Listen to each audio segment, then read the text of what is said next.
Hi, welcome to Chad's Silversmithing. Today I wanted to make a project that I get asked a lot about, especially at shows. People seem to really like the idea of a tree as a pendant. Sometimes they call it a tree of life. If you're from the Norse, if you've studied Norse mythology or anything, you might know Yggdrasil. But either way, trees in jewelry, I think, end up making kind of a pretty project. So today I'm going to make a little tree of life pendant. So before we get started, though, if you wouldn't mind, would you like this video? It really helps out a lot when people like the video if they're enjoying it. And also, if you enjoy the content and you'd like to see more, would you please subscribe to my channel and share it with others who might like it as well. So with that said, let's get started. Okay, let's get this project going. I have here, hopefully I've got the camera tuned in right, I've got a little kind of orangey citrine that I'm going to use. It's actually not very little, it's kind of a big citrine. Probably 10 millimeters maybe, 8 or 10. I'm not good at judging that. Let's see, I've got some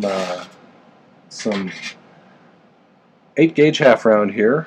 With a few pieces of 8-gauge half round that I've cut, as well as a little bit smaller half round, probably about 10-gauge or somewhere thereabouts, and then one big piece of 6-gauge half round. I'm going to use this half round laying on its side as a circle to be a border around the tree that we're going to make, and the rest of them will fashion into parts of the trunk and the branches that come out of the trunk. So let's get started on that. First I'm going to make a bezel for this guy. He's a pretty deep stone, so I'm going to go ahead and use 1/4 inch just so I have plenty of room to work with. This is 1/4 inch fine silver bezel, and I keep it around. Every once in a while you get a stone that's pretty deep. Now when you're setting a faceted stone in a bezel setting, you need to create some sort of a platform for the pavilion, which is kind of comes to a point at the bottom to rest on, so that point doesn't stick out the bottom. And so that's what we'll do. And I use jump rings. I make a couple of jump rings, sometimes 3. Depends on how tall it needs to be for it to stick up from the bottom. So that'll be our first step.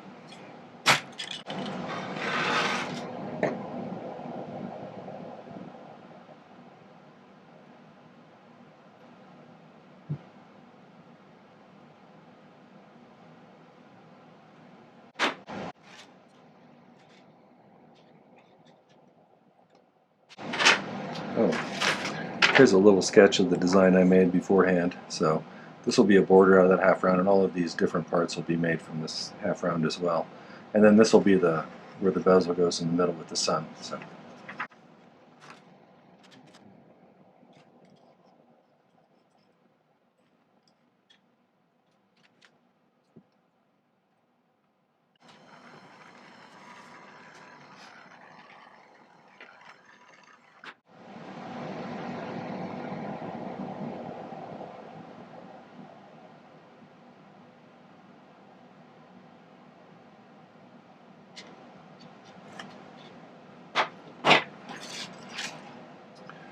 Now I'm going to use 18-gauge wire to make a couple of jump rings, probably 3 for this one because it's such a deep stone. First we'll snip off that little cut mark.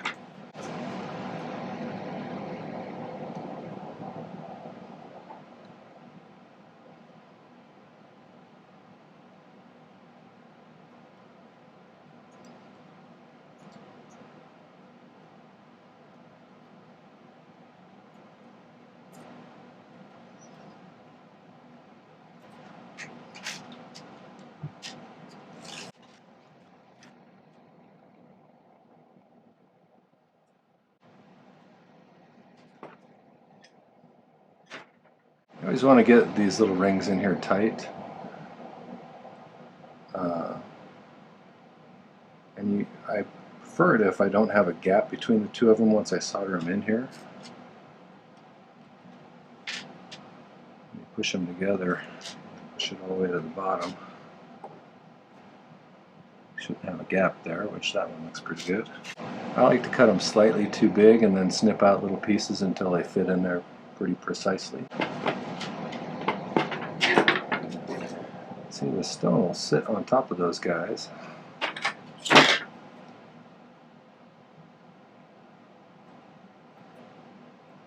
Side of the bezel.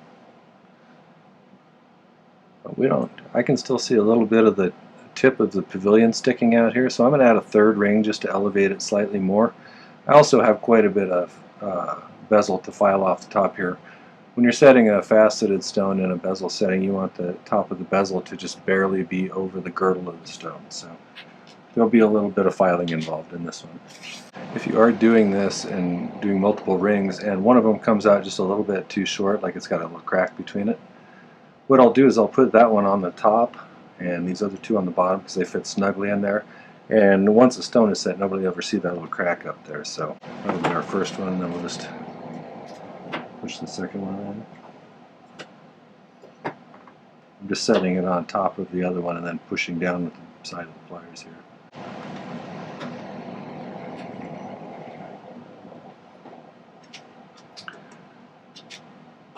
One of the things that I did that I didn't really show to the camera was I made sure that the rings were not twisted at all or have any bumps going like this or that, because you don't want a wavy platform to set your stone on when you're getting ready to set it.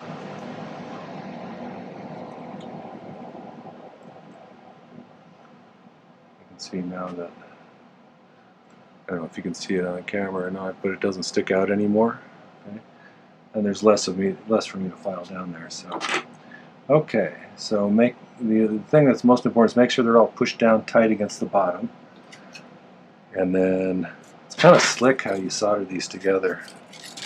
If you watched any of my other videos where I do a faceted stone in a bezel, you already kind of know what I'm going to do probably. Okay, so what we'll do, I'm going to use a gratuitous amount of solder here, and I'm going to flux my bezel here.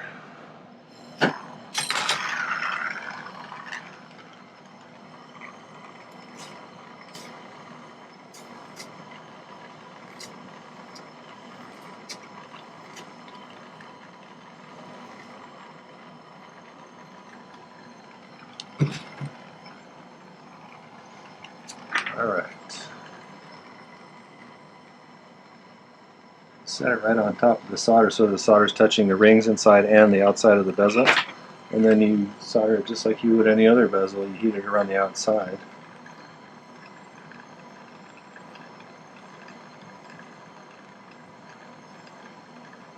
I'll actually suck it all the way up to the third ring there. I'll just file this flush and it'll look just like a flat surface. See, pretty quickly you get a nice flat surface and it ends up looking pretty tidy. So that'll be that. For the stem of our tree, I think I'm going to use this guy, and I'm going to make, look, he goes right there. That'll be our trunk mostly. Okay. So I have to kind of figure out how long this needs to be, and I'm going to do a little bit of an estimate here.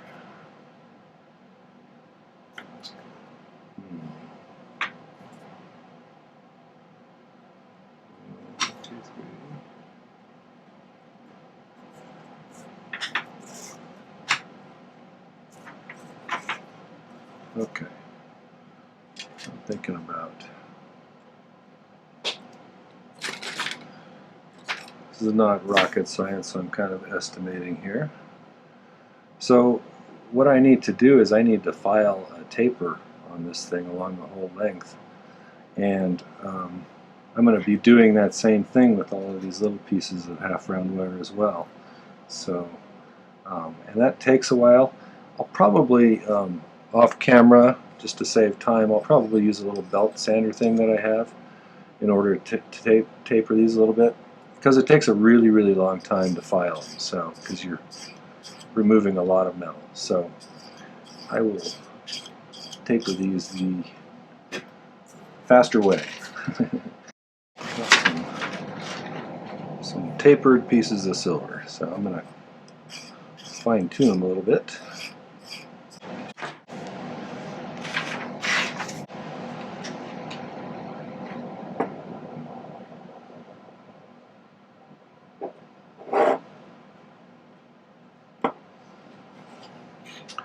Trick is to keep the flat side flat against the table.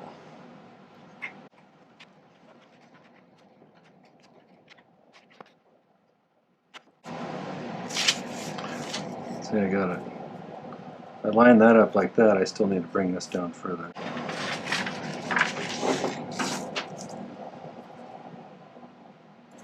This is the one I intended for this one here. So when you're bending something like this, we're bending it against the way it wants to bend. Half round wire bends really easily this way. When you try to do it this way, it's wider in that dimension, and so it really doesn't want to bend that way. So you should really check out my video on tricks on bending stuff. So I find leverage is the biggest factor.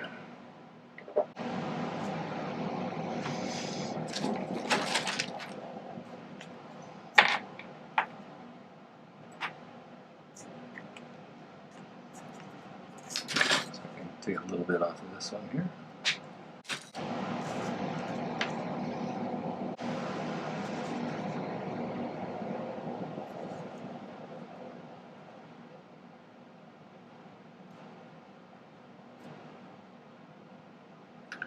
I think at this point I'm going to solder these three together just so they quit moving around.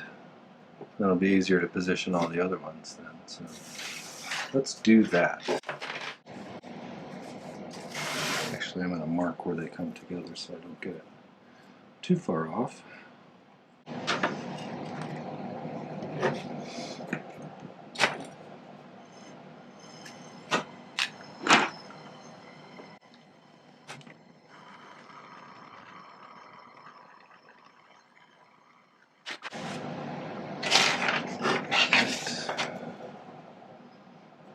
Close.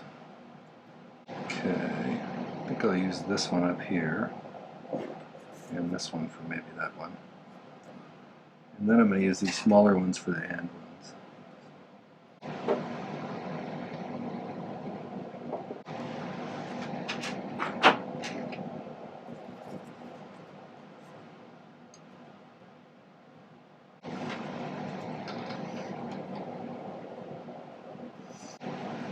I think I'm going to reposition the sun right there. That fits nicely like that. So this one will be this last little one here.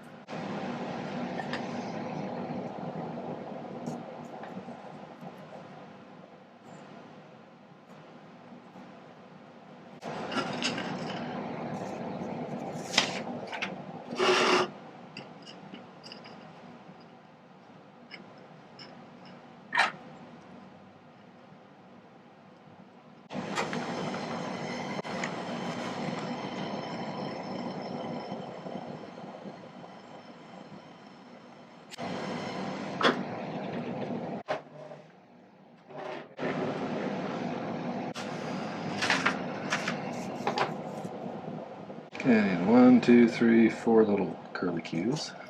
So I need a very long one for this one.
Okay, I need to make the border now.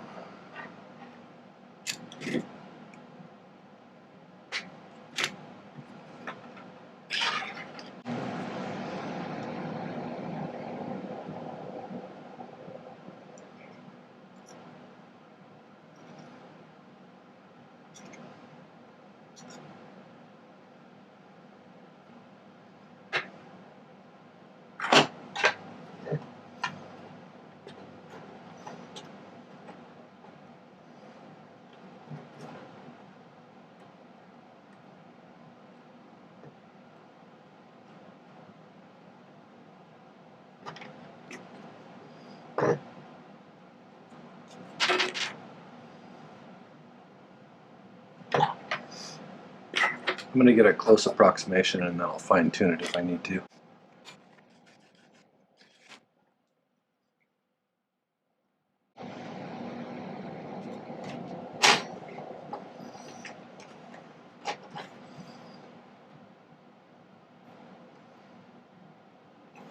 That actually came out pretty good sized, I think.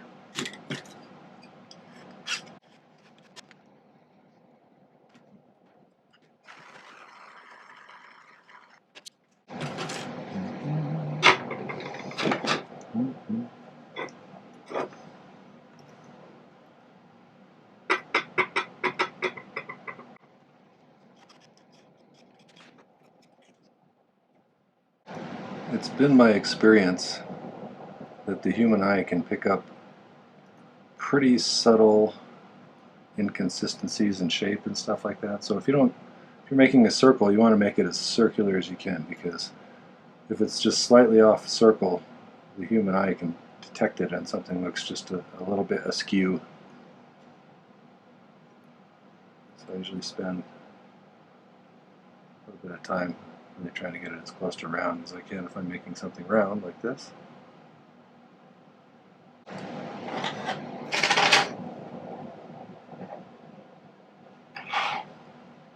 I need a little something for the ground here, so let's see what we can use here. How about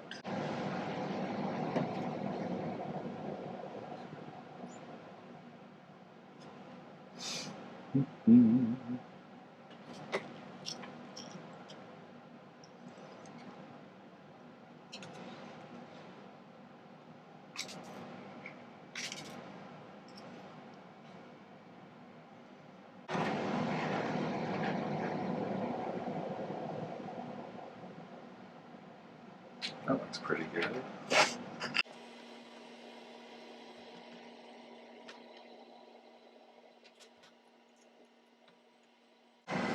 This is one of those situations where I have a huge disparity in mass. I have a little tiny piece here and this great big band here. So most of the heat gets applied to the bigger piece because it takes that a lot longer to reach the 1450 degrees it takes to get the solder to flow that I'm using.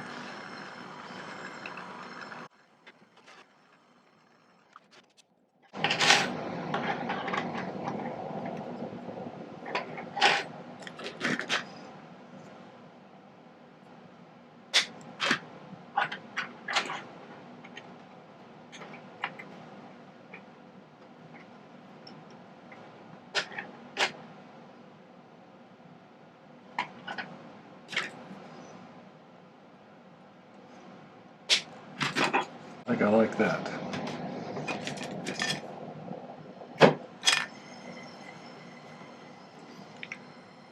I'm going to solder it there, there, there, there, probably there.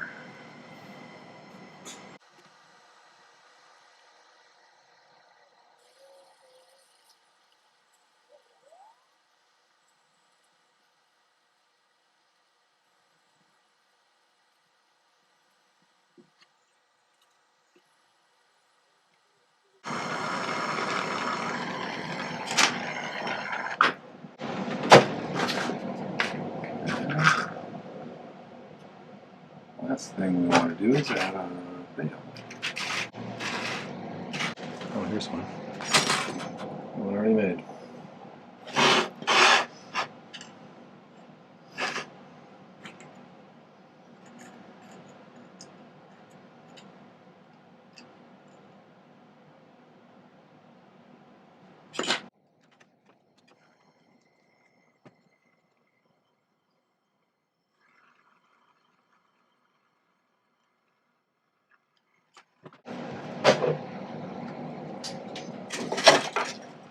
For a bail, just going to use a little piece of 26 gauge sheet with some little borders put on. Made out of this 22 gauge sterling wire. A couple of these guys here.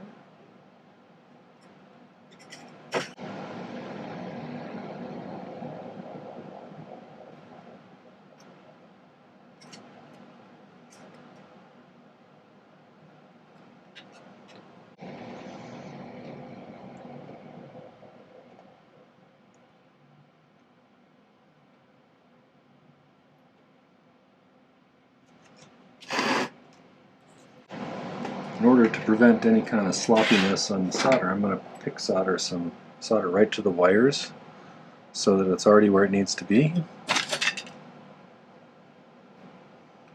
That way I don't have to lean any pieces against the wire or pick it right to the wire, because that generally leaves kind of a sloppy mess right next to the wire and makes it more difficult to clean that up so it looks nice.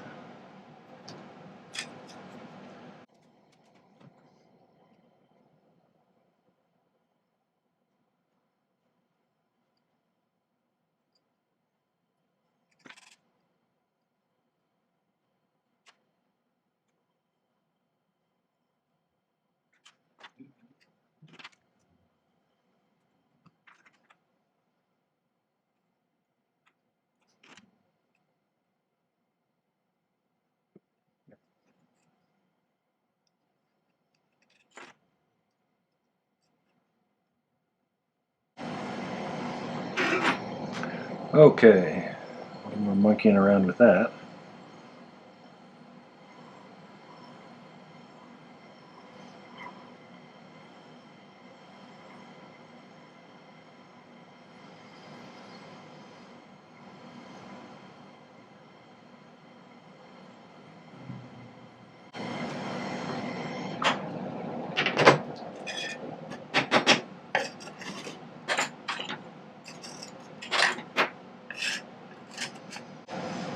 Okay, got it soldered down. Now we just need to trim off the excess sheet here.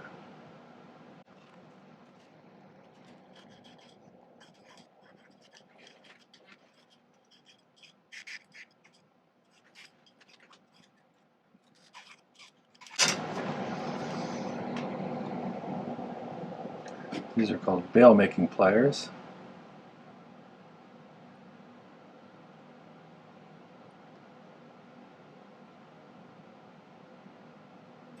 You can make kind of a teardrop shape out of that. Let's cool this off and make sure it's not too hot to handle.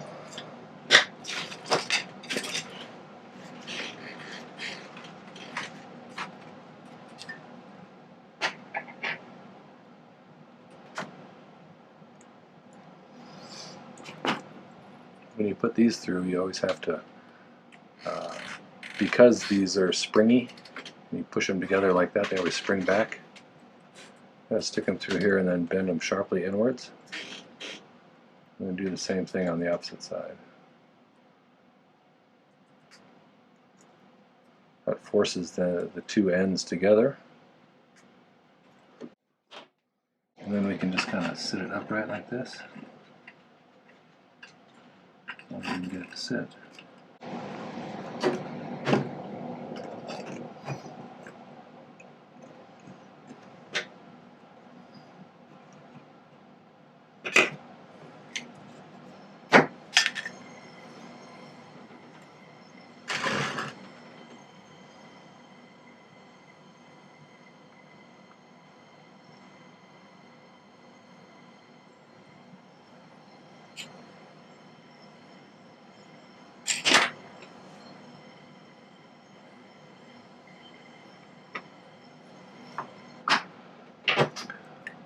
Okay, so that's all assembled. Just need to pickle it for a while, and then I'll clean it up with the Dremel, set the stone, and then we can polish it and it'll be all done, and then I'll show you the final product.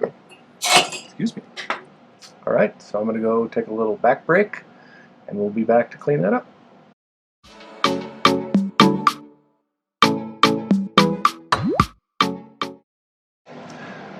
So I pickled it, and I did a little bit of cleanup with the Dremel, and I think we're ready to set the stone now. So I need to check to see how high it's sitting in here. And I did a little initial filing so I wouldn't be filing for 5 minutes while you watched. So I'm going to take it just a tiny bit more.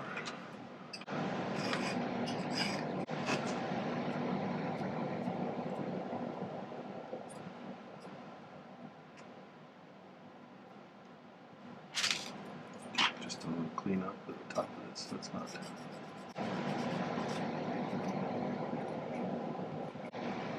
The trick with setting faceted stones in a bezel setting is they have a tendency to try and tip sideways when you put pressure on one side, and so you got to kind of dimple it in various spots to get it to where it stops moving around at all. Check to make sure it's sitting flat still.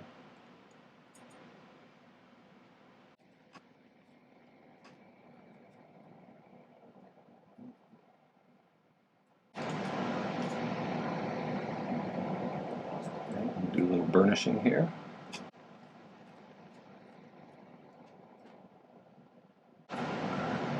Usually when I'm doing a faceted stone, I usually give it a little poke from behind. Make sure it doesn't pop out. Quite a bit of pressure. And that one seems pretty secure. So next step is just polishing it up, and then I'll show you the final product. Little Tree of Life pendant. Contrast color there. Alright, well that's how you make a tree of life. At least that's the way that I make a tree of life. I hope you enjoyed it. I hope you found it useful. And if you did, would you please like the video and subscribe to my channel? I'd really appreciate it if you would. So thanks for watching, and happy silversmithing.